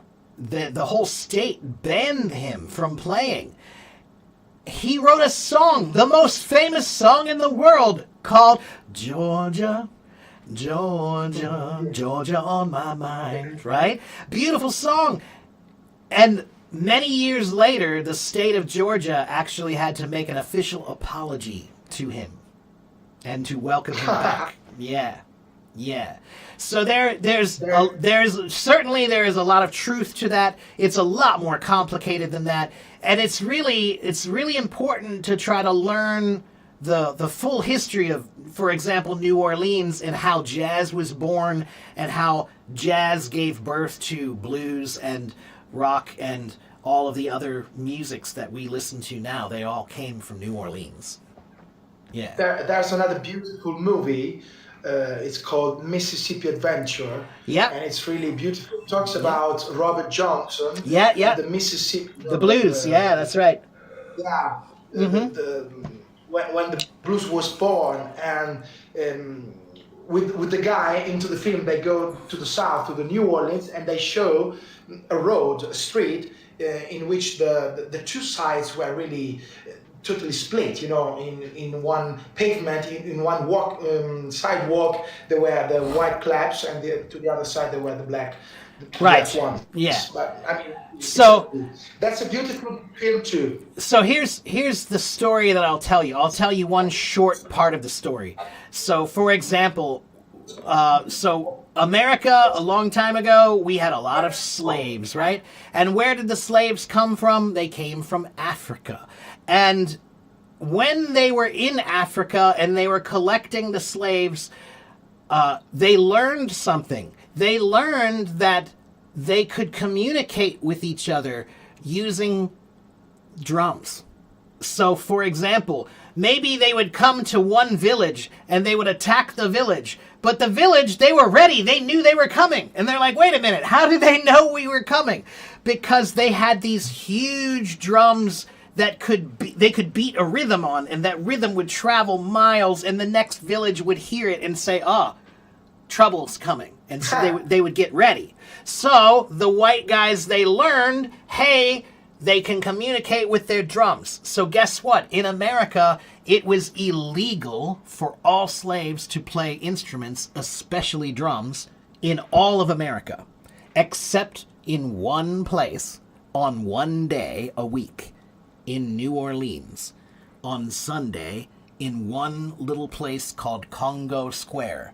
And that's the one little place where Louis Armstrong, that's where he was started. That's where he was born. That's that area that he grew up in. And they were allowed to play the music once a week on Sunday.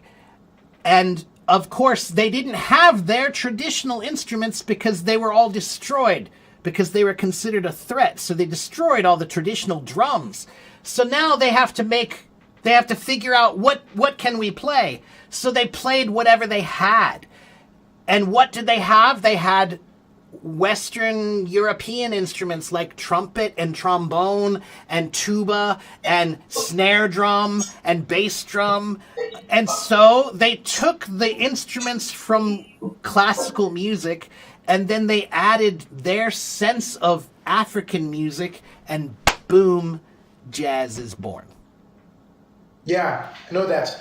I teach them at school because I'm a teacher, here in Italy, and it's clear. But hearing that from America, it's something else because it's your culture, it's your country, and it's easier to explain that. It's also really important to me because I'm a drummer, and the drum set was created by jazz music in New Orleans.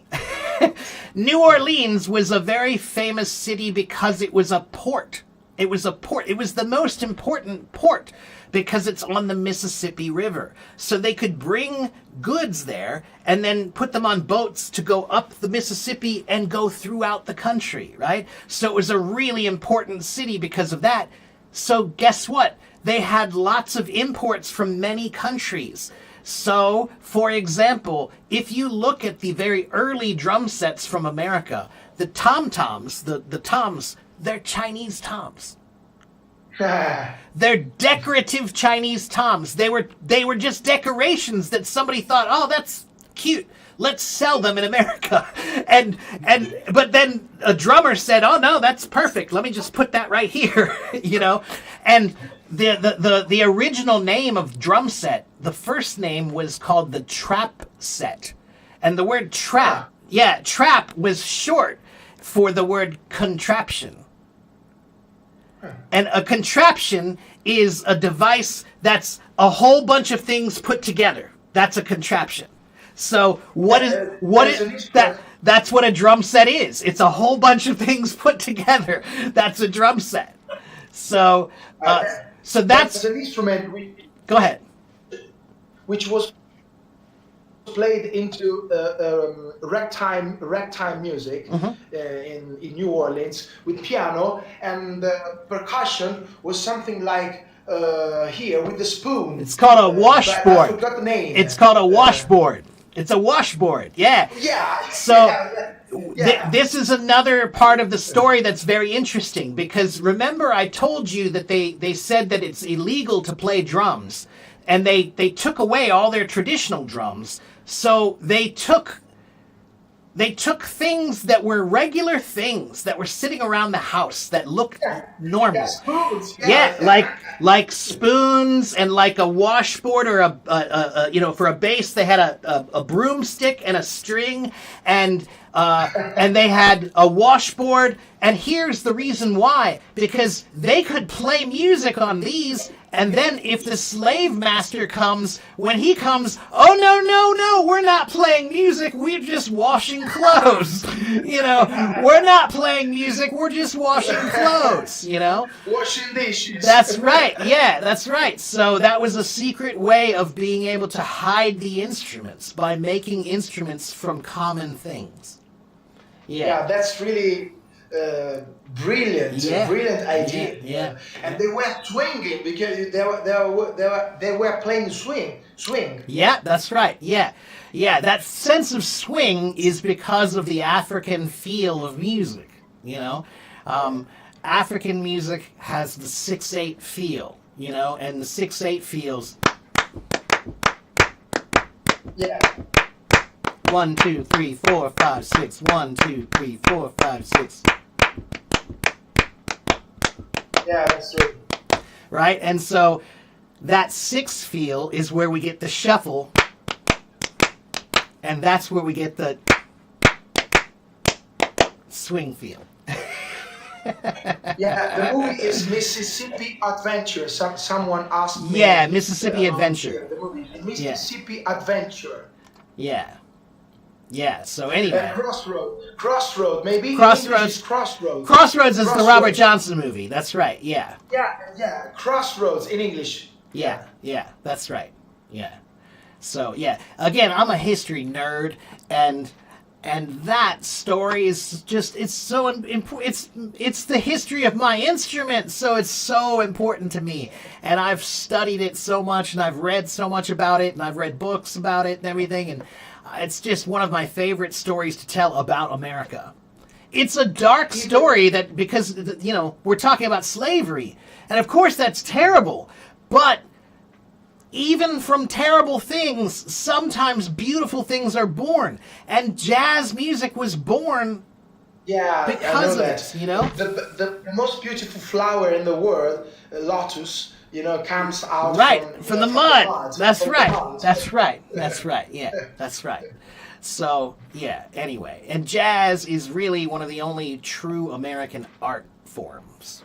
Even in the work songs, in the cotton fields, when the slaves were working, all day long, and they had just to arrange with some percussion just to work better and faster. But again, that actually comes from Africa itself. In Africa, for thousands of years, they would use music when they were working in the fields. Just because, why? Because it's efficient, but it also makes the work much nicer. It makes it much easier. You're singing with your friends.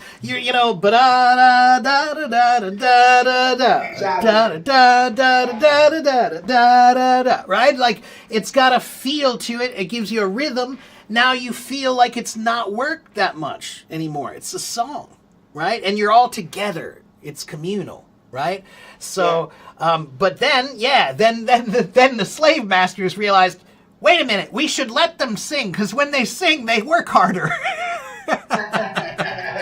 That's true.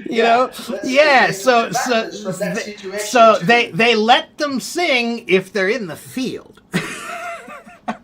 Yeah, that's true. Yeah, that's true. Yeah, it's a good story. Now we are laughing, but that. Oh yeah, I mean, believe me, it's, of course, I take this with the most seriousness of. I mean, I recognize that as a drummer, almost everything that I have learned derives from black culture. Yeah, sure.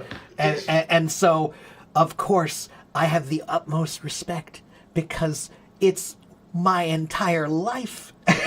is drums, man. So of course I have, and so many of the guys who I worshipped and respected, black guys. You know, my favorite drummers, almost all of them are black guys. You know, some of them are white guys, but there are a lot of black guys because they're just great. You know, so yeah. When I say these things, when I laugh about it, I certainly am not trying to make light of it. I'm just trying to use humor to make something that's dark seem a little bit less dark. Because, Yeah, that's true. Because I don't, because otherwise it's so sad to talk about.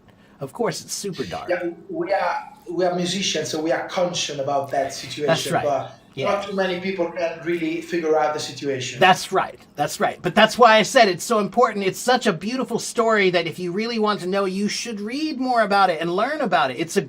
It's a dark story, but it's a wonderful story to know, because when you know, you'll understand a lot more about the country, this culture, and music. Yeah, Yeah. yeah. It's evolution. Yeah. Yeah. So anyway, I always love telling that story. That's one of my favorite stories to tell about how drums came here and about how jazz began and how Louis Armstrong was just a child. He was just a little kid, you know? And do you know what's so funny is he was an orphan. He was an orphan. Really? And he was raised in a Jewish orphanage. And didn't know that. Yeah, it's really interesting. So he was very familiar with Jewish culture. He spoke some Hebrew, and it's just so interesting to think about his background, the way he grew up. I mean, granted, at that time, Jewish immigrants were definitely not very welcome either. You know, black people, Jewish people, anybody who was different. Yeah. That's not Italians too back then. I'm half Irish. The Irish too. We were not good. they said we're not good people. Irish and Italians, we were both bad. they didn't like us for a long time.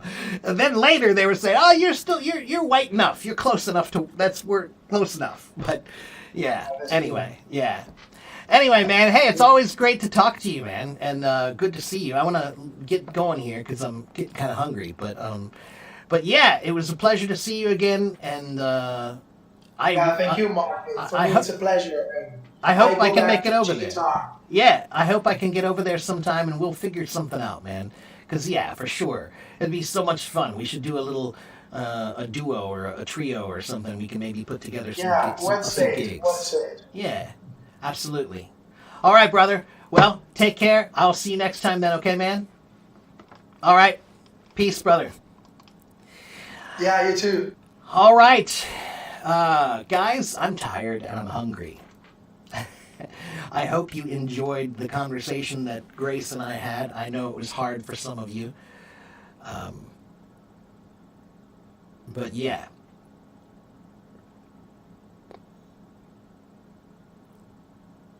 Oh, you're a keyboard player. Oh, look, we got a whole band. That's great.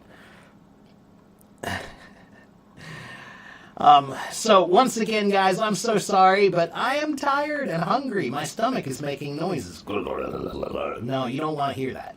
I need to go eat. I gotta make some food. So, where does he come from? He's from Italy. If I remember right, I think he's from Milan. I think he's from Milan, Italy, if I remember right.